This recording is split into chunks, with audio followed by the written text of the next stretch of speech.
अस्सलाम वालेकुम नाज़रीन, वॉइस ऑफ साउथ एशिया के टी टाइम के साथ मैं हूं आपकी मेज़बान शहला महमूद। एक बार फिर आपकी खिदमत में हाजिर और अपने प्रोग्राम की हर एपिसोड की तरह इस एपिसोड में भी मैं आपकी मुलाकात करवाने जा रही हूँ शोबिज़ इंडस्ट्री की एक ऐसी शख्सियत से कि जो अपने काम में निहायत महारत रखते हैं।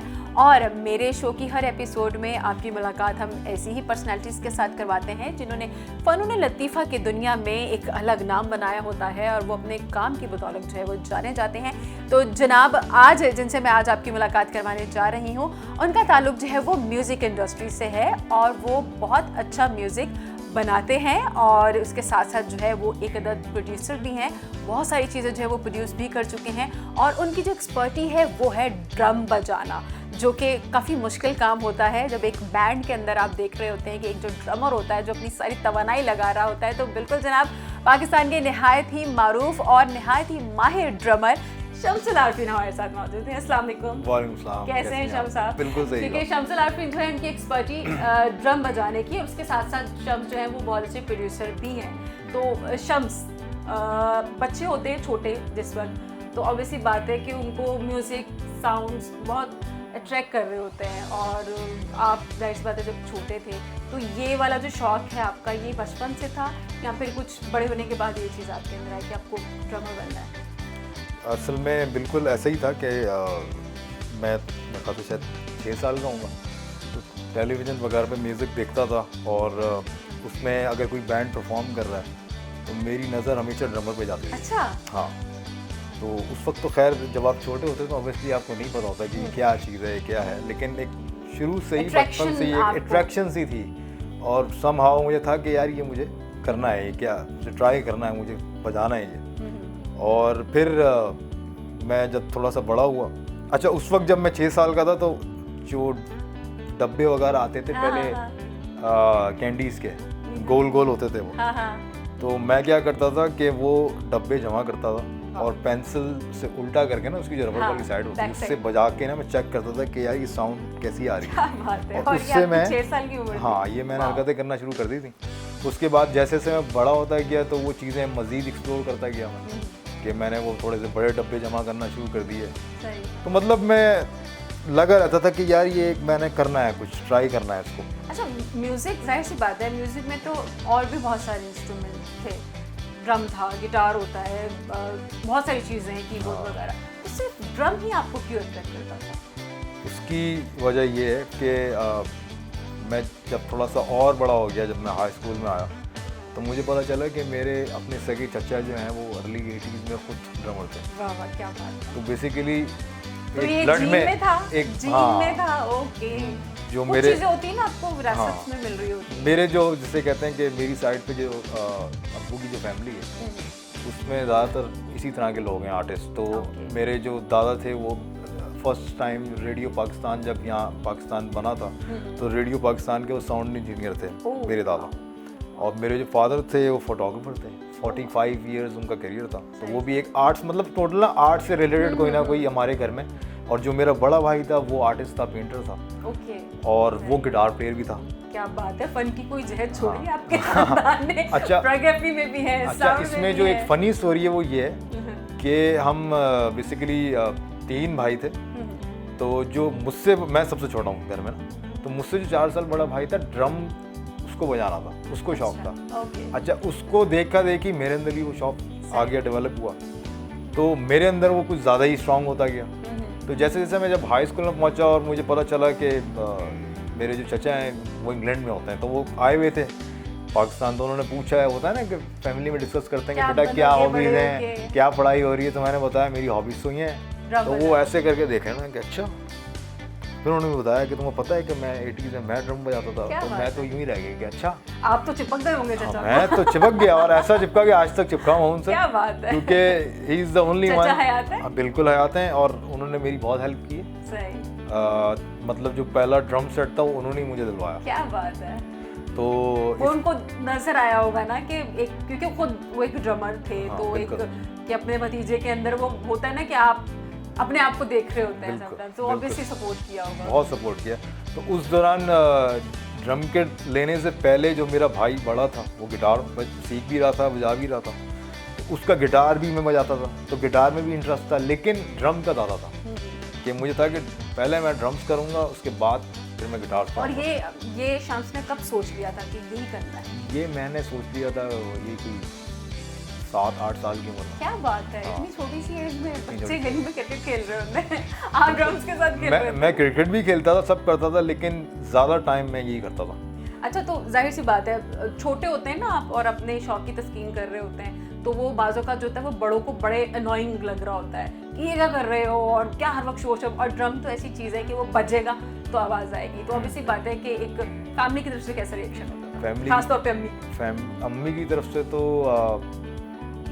अम्मी जिस तरह होती हैं, मेरी ये अम्मी जो मैंने गाना क्या बजा रहे हो हाँ। अंदर अंदर ये बट अम्मी को पता था कि उनकी भी शादी एक ऐसे खानदान में हुई है जहाँ पे इस तरह के लोग हैं। सही। अम्मी को था अच्छा, कि ये ननिहाल की तरफ कोई नहीं था? ननियाल की तरफ कोई नहीं था, ये सारा दुधियाल में ही आया। तो अम्मी ये कि कहना, लेकिन ऐसा तो नहीं ना, ननिहाल वाले ये कहते हैं ये खुराफात जो है ना वो इनके खानदान में पाई जाती है, अम्मा अब्बा की लड़ाई तो नहीं होती थी इस बात में? नहीं, वो मतलब छोटी मोटी तो हो ही जाती है, लेकिन अब्बू भी इंजॉय करते थे, हंसते थे कि ये हमारा खून है, MP जाएगा। जाहिर सी बात है। तो खास तौर पे मेरे जो चचा हैं वो, हालांकि शुरू में देखें पेरेंट्स ऑलवेज थोड़ा सा वरी तो करते हैं ना अपने चिल्ड्रंस के बारे में।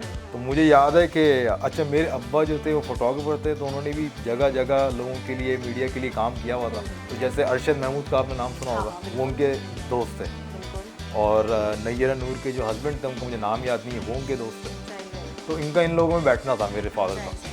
तो अब जब तो थोड़ा सा वो वरीड थे, तो एक दिन मेरे चचा से वो बात हो रही थी उनकी, कह रहे थे कि यार मैं इसके बारे में फिक्रमंद हूँ कि ये क्या करेगा, ये क्या जिंदगी के साथ। तो मेरे चचा ने और ये क्या कर रहा है हाँ, अपनी तो जिंदगी मेरे के चचा ने उनको बोला कि आप उसके हाल पे छोड़ दें, ये बहुत कुछ करेगा, इस पे जरा ट्रस्ट करें, आप भरोसा करें। तो आई एम ग्लैड कि आपको ऐसे चचा मिले। चचा भी मिल गए, लेकिन मेरे पेरेंट्स ने मुझे बहुत सपोर्ट किया, समझा, और उन्होंने भरोसा किया। वो बहुत परेशान तो थे कि ये गलत तरफ तो नहीं जा रहा है, लेकिन वो कहते हैं ना कि मेरी विल शायद उनको नज़र आ रही थी, स्ट्रॉन्ग नज़र आ रही थी। अब आप इससे अंदाज़ा लगाएं कि जो ड्रम किट मैंने फर्स्ट लिया, तो उससे पहले मेरे पास पैसे वगैरह नहीं होते थे, मैंने पहले ड्रम सेट अपना खुद बनाया था। खुद बनाया था। वाह।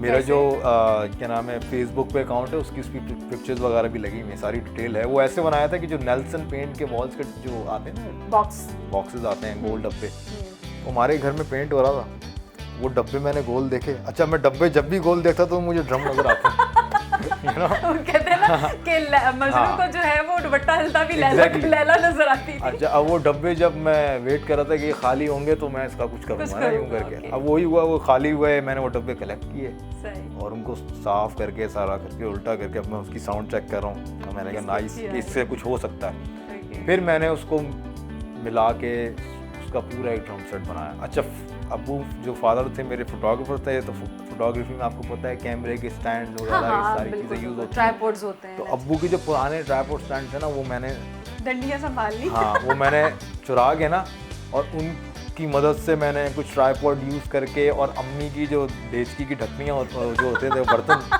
उसके मैंने वो सिंबल बनाए हुए थे। ओके, जिसमें वो छंग करके आवाज़ आती है। बिल्कुल, तो पूरा मैंने, और वो मैंने बनाया, और उसके बाद 3 साल मैं उन पे बजाता था और करता मैं ये। यस।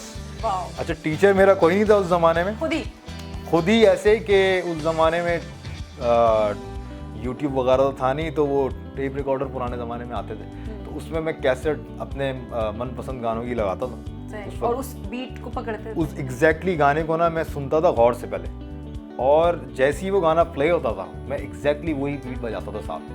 क्या बात है। दैट्स हाउ मेरी प्रैक्टिसिंग जो है वो होती गई। और मैं टेम्पो, एक चीज़ है म्यूजिक में, वो टेम्पो ऑटोमेटिकली मेरा डेवलप होता रहा, मेट्रोनोम में मैं आता रहा, वरना मुझे तो पता ही नहीं था कि मेट्रोनोम टेम्पो होता क्या है। सही। तो इस तरह ये पूरा एक लंबी कहानी है। तो ये इस तरह स्टार्ट हुआ, फिर वो कहते हैं ना कि, और स्ट्रॉन्ग कब हुआ ये स्ट्रॉन्ग ऐसे हुआ कि अब वही कहते हैं कि आपकी विल अगर स्ट्रॉन्ग हो तो अल्लाह ताला आपको फिर राइट लोगों से मिलाता है। हाँ, तो वही हुआ कि मुझे फिर सही लोग मिले।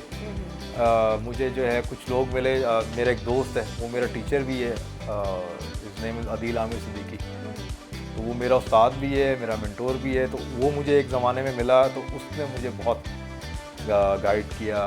म्यूज़िक नोटेशन उसको आती थी, उसने मुझे सिखाई, एक एक चीज़ के नाम बताए, वो मैंने सीखा। फिर मैं प्रैक्टिस बहुत करता था, मतलब सुबह अगर 9 बजे से मैं प्रैक्टिस कर रहा हूँ तो रात 2 बजे तक प्रैक्टिस कर रहा हूँ, ना मैं खा रहा हूँ ना पानी पी रहा हूँ, सिर्फ यही कर रहा हूँ, सिर्फ लगा हूँ।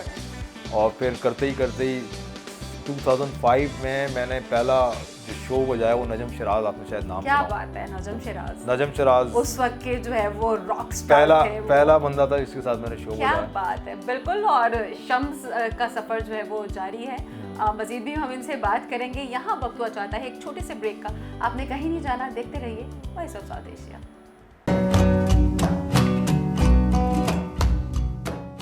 वेलकम बैक जनाब, आप देख रहे हैं वॉइस ऑफ साउथ एशिया का टी टाइम। मैं हूं आपकी मेज़बान शैला महमूद और हमारे आज के मेहमान हैं शम्सुल आरफीन, जो कि बहुत ज़बरदस्त ड्रमर हैं और हम उनसे उनकी जर्नी के बारे में सुन रहे थे। और ब्रेक पर जाने से पहले आपने बताया कि आपने जो है वो उस वक्त 2005 में आपने पहला शो किया प्रॉपर नजम शिराज के साथ। नजम शिराज उस वक्त जो है वो बड़े लाइमलाइट में थे और बाद में खैर उन्होंने छोड़ दी थी सिंगिंग वगैरह। तो जाहिर सी बात है 2005 था और इतना ज़्यादा मीडिया का वैसा वाला बूम जो अब है वैसा उस वक्त था नहीं। तो जब आपने फर्स्ट टाइम स्टेज पर परफॉर्म किया और फैमिली का क्या आपका रिएक्शन था, और स्पेशली आप खुद, मतलब एक होता है ना, आप क्या सोच रहे थे उस वक्त? मेरे लिए तो एक अचीवमेंट थी बहुत बड़ी।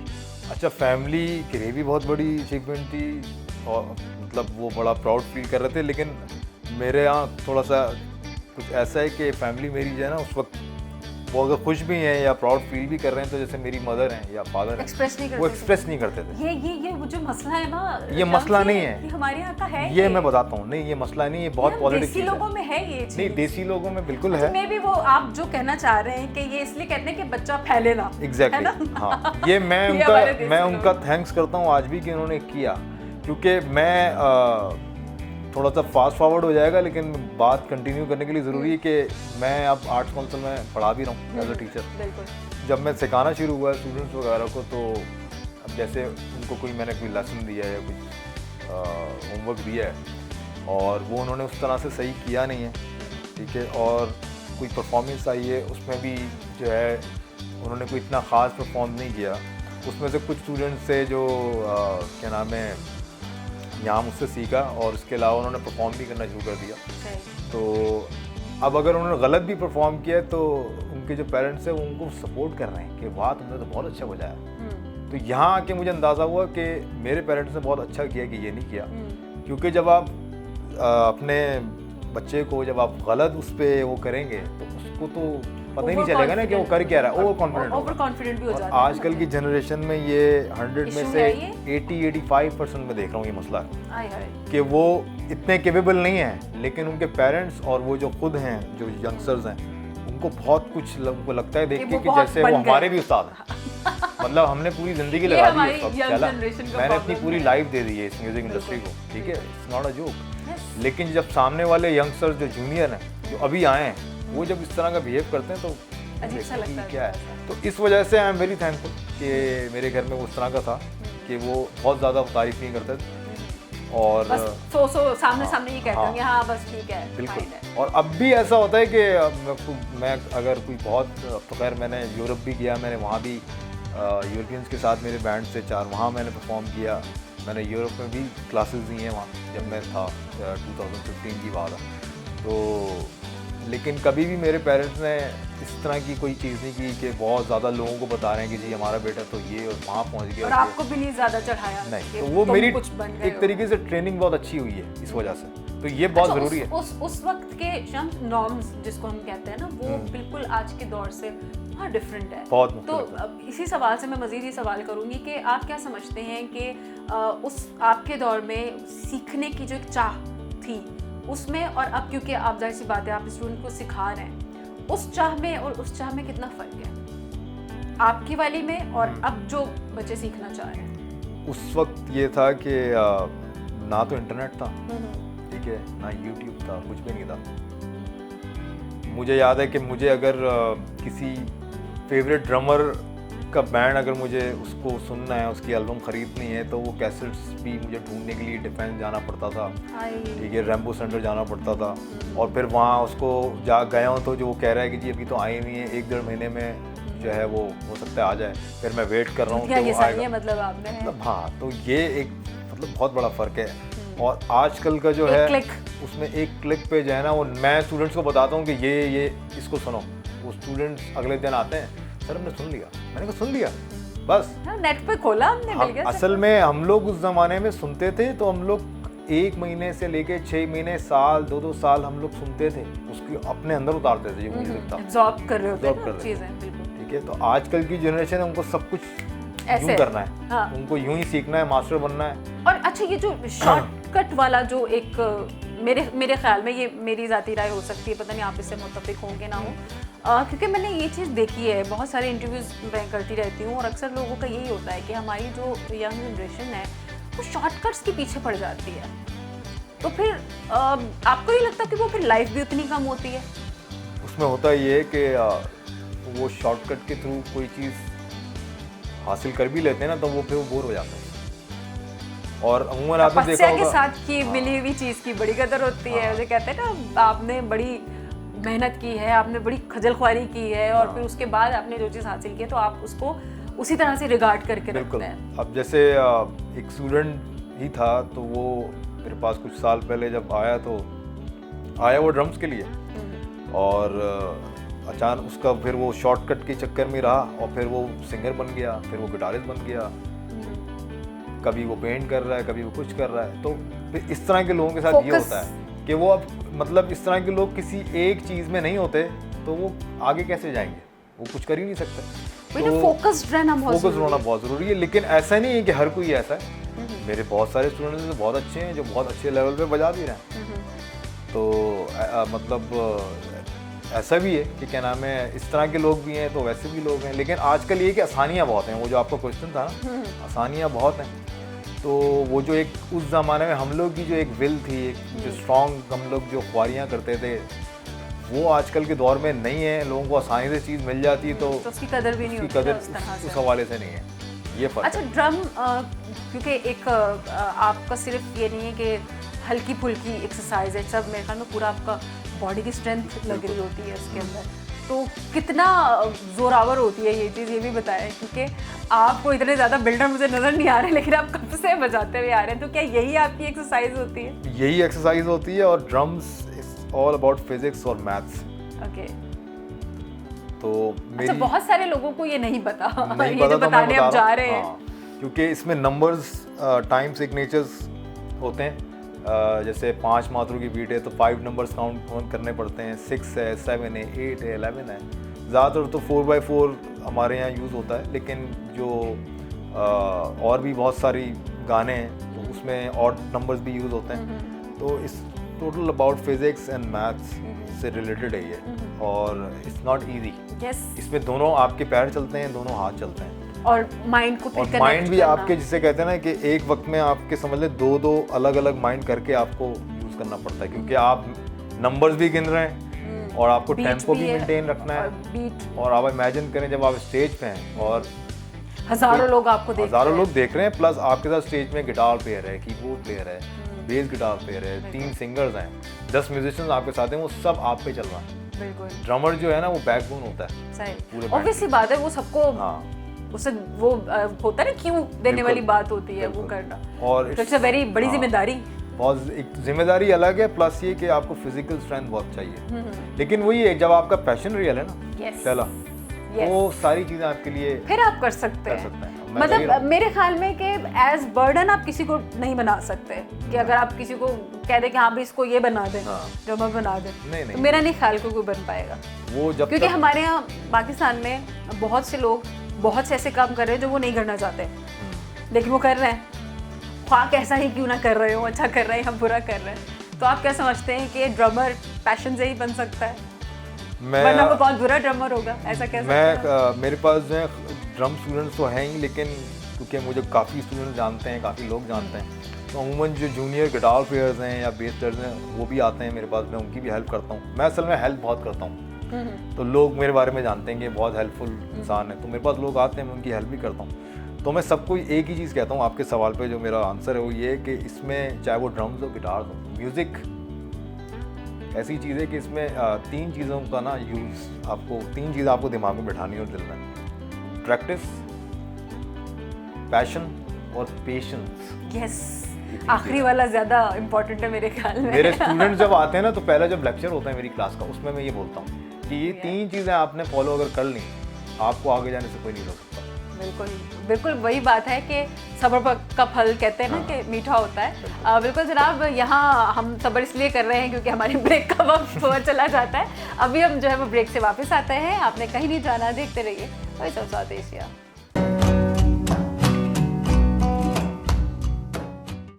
वेलकम बैक जनाब, आप देख रहे हैं वॉइस ऑफ साउथ एशिया का टी टाइम, और टी टाइम में हमारे साथ मौजूद हैं इस वक्त शम्सुल आरफीन। और शम्सुल आरफीन जो है वो अपनी ड्रमर की जो स्टोरी इनकी बहुत ही मज़े की थी। सबसे अच्छी चीज़ मुझे ये लगी आपकी कि आपने बचपन से ही मजबूत हो गए थे अपने उस पर कि जी मुझे यही करना है। अच्छा, जाहिर सी बात है जब आप कुछ काम कर रहे होते हैं या आपने कुछ जब सोचा हुआ था कि आपने ये करना है और फिर साथ में पढ़ाई भी चल रही होती है, तो घर वालों का एक ये होता है कि काम क्या करना है, तो वो वाली सिचुएशन आपके साथ कभी हुई? क्योंकि अब देखिए ड्रमर बनना और फिर वो जो क्वेश्चन मैं कहना चाह रही हूँ कि पैसा कहाँ से आएगा, तो वो उसको किस तरह से आपने मैनेज किया? उस पे ये है कि थोड़ा सा आपको वही वाली बात है कि नहीं, पेशेंस तो हर चीज़ में ही है। मैंने ये सोचा हुआ था कि मैंने जो मैं ये कर रहा हूँ तो मुझे एक तरीके से अपने आप पे भरोसा मुझे करना पड़ा कि ये मैं अच्छा करूँगा और मुझे करना है, क्योंकि अब कुछ चारा है नहीं। तो मुझे इस काबिल बनना है कि मैं इसमें अर्निंग कर सकूँ। तो ये एक बिलीफ था। इसके दरमियान का जो सफ़र है वो बहुत वो था, तकलीफ से, मतलब पैसे नहीं होते थे, मुश्किल, तो वो मैंने बर्दाश्त किया। लेकिन फिर एक टाइम आया कि मैं अचीव कर गया, उसका पे बैक आपको मिला। बिल्कुल बिल्कुल। तो वो जो था जर्नी, उसमें फिर घर वाले सपोर्ट करते थे? जाहिर है उस वक्त तो मैं छोटा था ना, तो उस वक्त पॉकेट मनी वगैरह मिला करती थी, इतनी नहीं होती थी, कम ही होती थी, वो भी मैं इन्हीं चीज़ों में ही खर्च करता था अपने डब्बे ले ली जाके। क्योंकि मुझे बस जो मैंने बताया ना कि जो फर्स्ट इंस्ट्रूमेंट था वो मेरे बेसिक सा ड्रम सेट था, वही 13,000 रुपये का पाकिस्तानी।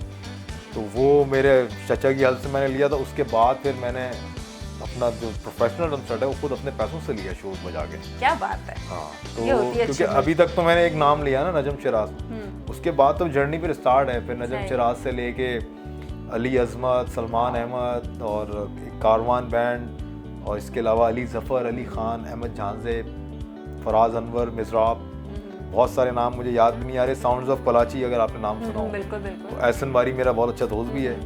तो और क्या नाम है, जब साउंड ऑफ कराची बना था तो वो मेरे साथ बना था। अच्छा। मैं फाउंडर मेंबर्स में आप उसमें ड्रम देखते थे उसमें? बिल्कुल, उसमें मैं एज अ ड्रमर भी था और अरेंजमेंट्स वगैरह भी मेरे साथ एहसन ने बनाई थी।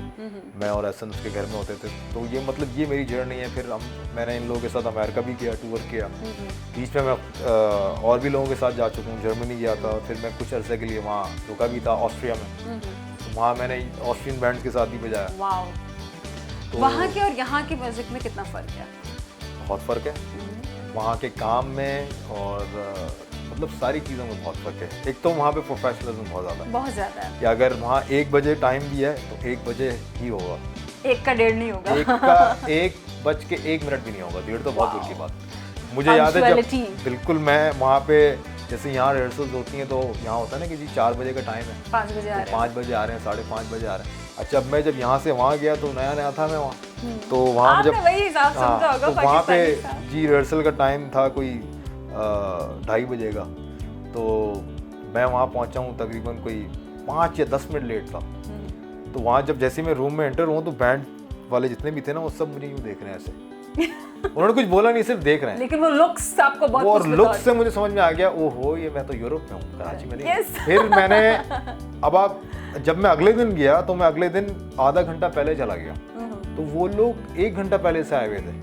वाह, कि 3 बजे हमने शुरू करना है, मतलब जो भी टाइम, कि अगर जैसे 2:30 बजे का टाइम है तो वो 1:30 बजे वो लोग अपना सामान लगा के वेट कर रहे हैं कि 2:30 बजे हमने स्टार्ट करना है। तो इतना फर्क है, वहाँ जाके मुझे इतना कुछ सीखने को मिला। ऐसे ही नहीं कहते कि पंक्चुअलिटी, बिल्कुल यही उनके लाइव इवेंट्स में भी ऐसा ही है, चाहे वीडियो शूट है चाहे रिहर्सल्स हैं। शम्स, हमारे यहाँ तो कॉन्सर्ट का टाइम 9 बजे को होता है, शुरू 10 बजे शुरू होता है। हाँ। जाके कॉन्सर्ट पाकिस्तान वीडियो शूट में तो अल्लाह माफ करे, बंदा जो है वो सुबह निकलता है और अगले दिन ही घर आता है। मतलब ये इस चीज़ का कितना वो फर्क पड़ता है आपके काम पर, आपकी ओवरऑल पर्सनैलिटी पर भी। लेकिन लाइफ में हम जितने भी हैं ना इस वक्त, चाहे मैं आप वो कैमरे के पीछे जो साहब बैठे हैं जो शूट कर रहे हैं, हमारे लिए एक चीज़ सबसे कीमती है हमारे, अगर हम लोगों को समझ में आ जाए, वो है टाइम। बिल्कुल, टाइम सबसे कीमती है आपका, और हम लोग इन चीज़ों की वजह से टाइम ही हमारा ज़ाया होता है, जिसकी वजह से हम बहुत सारी चीज़ों में थोड़ा सा पीछे हैं। अगर हम इस चीज़ की कदर कर लें, हम बहुत आगे निकल जाएं। किसी चीज़ की कमी नहीं है हमारे पास, टैलेंट की कमी नहीं है हमारे पास, बस ये टाइम का चक्कर है। वही वाली बात है ना कि वक्त, मेरे वाले साहब का करते थे कि गया वक्त हाथ नहीं आता, तो वो एक मिसाल है जो हम बचपन से सुनते आ रहे हैं, हमारी पाकिस्तानी कौम पर बिल्कुल फिट बैठती है। खैर, अच्छा, मुझे कुछ आपके ड्रम के म्यूज़िक के बारे में बात करते हैं। मैं यहाँ अपना एक एक्सपीरियंस बताती चलूँ, शाम को पता नहीं याद होगा कि नहीं याद होगा, मुझे भी ये लगता था जैसे आपने कहा ना ड्रम ही तो बजाना है, ये ऐसे करके बजाना है। तो एक बार इनकी क्लास हो रही थी आपकी, और आप बोर्ड के ऊपर जो है वो कुछ फार्मूलाज नहीं, वो फिजिक्स के होते हैं, एक्स स्क्वायर फलाना ढिमाका, तो मैं खड़ी पीछे देख रही थी, मैंने कहा ये ड्रम की क्लास हो रही है, किस चीज़ की हो रही है? सो कोऑर्डिनेटर थी यहाँ की, उनसे मैंने पूछा, उसने कहा ये ड्रम की क्लास हो रही है। मैंने कहा तो ड्रम तो बज नहीं रहा है, लेकिन तो थ्योरी भी तो होती है ना, तो ये मुझे नहीं पता था। मतलब ऑब्वियस सी बात है, क्योंकि मेरा इंटरेस्ट नहीं, तो मुझे आइडिया नहीं है। तो ड्रम एक प्रॉपर साइंस है, लाइक वो सिर्फ बजाना नहीं होता, ये पढ़ाई भी होती है इसकी। ये प्लीज़ हमारे नाज़रीन को कुछ बताइए इस बारे में। बिल्कुल, मैं अब जैसे यहाँ आर्ट्स काउंसिल में हूँ, तो आर्ट्स काउंसिल में ये 3 साल का कोर्स है मेरा ना, first year, second year, third year, इसके अलावा और ये डिप्लोमा होता है 3 इयर्स का? ये डिप्लोमा होता है। अच्छा, इसमें जो है वो एग्जीक्यूटिव कोर्स अलग है, ये उन लोगों के लिए जो जॉब वगैरह करते हैं, टाइम नहीं दे सकते, रेगुलर क्लासेस में नहीं आ सकते, तो उनके लिए एग्जीक्यूटिव प्रोग्राम जो शुरू किया हम लोगों ने, ताकि वो सैटरडे संडे क्लासेस दे सकें। अच्छा, वो जो है वो 6 मंथ्स का होता है, शॉर्ट कोर्स होता है, लेकिन अगर फुल टाइम अगर किसी को सीखना है तो वो कम से कम 3 साल उसको करना पड़ेगा। इसमें फर्स्ट ईयर से लेके थर्ड ईयर तक पूरा मेरा कोर्स है, और बाकायदा सेमेस्टर वाइज एग्ज़ाम लेता हूँ मैं, एग्ज़ाम पेपर बनते हैं, मैं पढ़ाता हूँ बाकायदा, जिस तरह कॉलेजेस में जो पढ़ाई होती है बिल्कुल वैसी मेरी पढ़ाई। वो मैंने फार्मूलाज लिखे हुए देखे थे आपके उस पर। तो मुझे यकीन करें इंशाल्लाह, जब मुझे नेक्स्ट डे क्लास देने जाना होता है ना, तो रात को पहले मैं घर में खुद पढ़ रहा होता हूँ कि अगले दिन मुझे पढ़ाना क्या है। ऐसी बात है लेक्चर। तो बाकायदा इसमें एक्सरसाइजेज हैं, जैसे रूडिमेंट्स हो गए, 22 किस्म के डिफरेंट एक्सरसाइज हैं, उनके फार्मूलाज हैं, हाँ, टेम्पोज हैं, फिर नोटेशंस हैं कि एक बीट तो बज रही है, आप सुन के बजा रहे हैं, तो मैं थ्योरी में ये भी करवाता हूँ कि नोटेशन जो है मैं वो भी पढ़ाता हूँ, कि जो स्टूडेंट है मेरा वो देख के बीट बजा सके कि ये क्या लिखा हुआ है। हाँ, तो थ्योरी भी पढ़ाता हूँ और प्रैक्टिकल भी पढ़ाता हूँ। तो आसान नहीं है ड्रमर बनना। 2 घंटे की मेरी क्लास होती है। वही तो, दिखने में कितना हमें इजी लगता है ना, एक बैंड है वो परफॉर्म कर रहा है, पीछे एक ड्रमर बैठा हुआ है अपनी मस्ती पे धुन में लगा पड़ा है बजाने, लेकिन एक पूरी इसके पीछे एक साइंस, जैसे मैंने कहा कि वो सब है। लेकिन इसमें ये कि मैं बड़ा बैलेंस लेके चलता हूँ। अभी जैसे मैं यहाँ आपके थ्रू मैसेज दूंगा कि कोई ये ना समझे कि बहुत मुश्किल है, मतलब आसान भी नहीं है, ने बढ़ा चढ़ा के बता दिया आसान। मैंने कहा मैं बोल देता हूँ कि ऐसा ना लोग बोलेंगे इतना मुश्किल है। मतलब वही वाली बात, पैशन इंटरेस्ट होगा मेरे ख्याल में कि इंटरेस्ट है, अगर आपका इंटरेस्ट है तो फिर तो कुछ मुश्किल नहीं है। बस ये कि टाइम बहुत देना है आपको, प्रैक्टिस, क्योंकि अब स्टूडेंट्स आते हैं, मैं उनको ये बोलता हूँ यार प्रैक्टिस करो। अगर आप 1 घंटा कर रहे हैं ना, तो 1 घंटे की जगह इसको 2 घंटे पे लेके जाएं, और अगर 2 घंटे दे रहे हैं तो इसको फिर ग्रेजुअली आप इसकी टाइमिंग बढ़ाएं। जैसे सिंगिंग में रियाज करते हैं आप, जिस तरह होता है, तो टाइम ज़्यादा से ज़्यादा देना है, और एक्सरसाइज एक शेड्यूल बना लें कि इस टाइम पे मुझे ये प्रैक्टिस करनी है, तो आप वो करेंगे, डिसिप्लिन बनाएंगे, तो जाहिर है आप फिर क्या नाम है उसमें अच्छे होते जाएंगे, कामयाब जरूर होंगे। तो ये कि बस फोकस चाहिए, तो मैं स्टूडेंट्स को थ्योरी भी फोकस से करवाता हूँ, उनको ईजी करके, उनको प्रेशराइज नहीं करता, और प्रैक्टिस भी करवाता हूँ, क्योंकि ये तो एंजॉय करने वाली चीज़ है। क्या मुझे मतलब ऐसा लगता है, बिल्कुल, आप अगर एंजॉय करते भी नहीं करेंगे तो मेरा नहीं ख्याल कि आप कर सकते हैं। बिल्कुल, एंजॉय जो है इसमें परफॉर्मेंस चाहिए होती है बजाते हैं। वही कि आप जो चीज़ जब तक आपके अंदर से नहीं आएगी वो तब तक बजेगी भी अच्छी नहीं, और सुनने वाले को भी अच्छी नहीं लगेगी। इसमें ये भी होता है कि जैसे स्टूडेंट्स को मैं सिखा रहा हूँ तो वो बहुत ज़्यादा थ्योरी में चले जाते हैं, तो मैं उनको बोलता हूँ देखो जो मेरे जैसे होंगे वो तो चले ही जाएंगे। थ्योरी सिर्फ आपको फॉर्मूला समझाने की थी, सही। अब जब आप बाकी प्रैक्टिस है, जब आप स्टेज पे है ना, तो अब आप थ्योरी वगैरह सब साइड पे करते हैं, अब आप स्टेज में हैं, लोग आपको देख रहे हैं, बिल्कुल आपने परफॉर्म करना है, तो ये सारी ट्रेनिंग देता हूँ मैं 3 साल में स्टूडेंट्स को। तो जो ये लोग देखेंगे तो बेफिक्र रहें, आए, मैं सिखाऊंगा आपको। बिल्कुल जनाब। और thank you so much Shams आप टाइम देने के लिए हमें वॉइस ऑफ साउथ एशिया के लिए। और उम्मीद है कि जो ड्रमर बच्चे सोच रहे होंगे ना कि कहाँ जाएं, क्या करना है, तो बिल्कुल शम्सुल आरफीन, इनका फेसबुक का पेज भी है, आप उनको लाइक भी करें, उनसे डायरेक्ट भी बात कर सकते हैं। इसके अलावा जो है वो आर्ट्स काउंसिल के थ्रू भी एक चीज़ मिस हो गई, वो ये कि मैं खाली ड्रम्स तो सिखा रहा हूँ, बजा भी रहा हूँ, लेकिन मेरा अपना स्टूडियो भी है। ओके, तो मैं एज अ प्रोड्यूसर भी, हाँ एज अ प्रोड्यूसर वहाँ ट्रेनिंग नहीं देता, वहाँ मैं किसी को गाना रिकॉर्ड करना है तो वो गाना उनके लिए प्रोड्यूस करता हूँ। Okay okay. तो बीट स्मार्ट के नाम से मेरा स्टूडियो है, तो उस पर भी फेसबुक वगैरह पे अगर लोग जाएंगे मेरे नाम जो फैन पेज है तो सारी डिटेल्स हैं। तो आई ऑल्सो प्रोड्यूस म्यूज़िक, पूरा अरेंजमेंट और मेलोडी बनाना, सारी चीज़ें मेरी टीम है पूरी मेरे साथ। इवन कि अगर वीडियो भी किसी को बनवानी है तो वो भी मैं डायरेक्शन भी करता हूँ, क्योंकि मैं एक प्लेटफॉर्म भी चला रहा हूँ 6 स्ट्रिंग सोसाइटी के नाम से। उसका यूट्यूब पे भी चैनल बना हुआ है, इंस्टाग्राम पे भी है, फेसबुक पे भी है। ये बेसिकली इंस्ट्रूमेंटलिस्ट जो होते हैं ना, जैसे गिटार प्लेयर, हाँ बिल्कुल, बजाने वाले बिल्कुल। तो क्योंकि मैं भी इंस्ट्रूमेंटलिस्ट हूँ, तो इंस्ट्रूमेंटलिस्ट प्लेटफॉर्म मैंने स्टार्ट किया ताकि इंस्ट्रूमेंट प्लेयर्स क्या होते हैं उसकी अवेयरनेस है हमारे लोगों में। बिल्कुल, अवेयरनेस के अलावा बहुत सारे लोग जो ये सीखना चाहते हैं, हमारे यहाँ इदारे बहुत कम है और जो है वो फिंगर टिप्स पर है। तो ये बहुत अच्छी चीज़ है कि अगर कोई सीखना चाहता है तो बिल्कुल Shamsul Arfeen, please do follow 6 string society.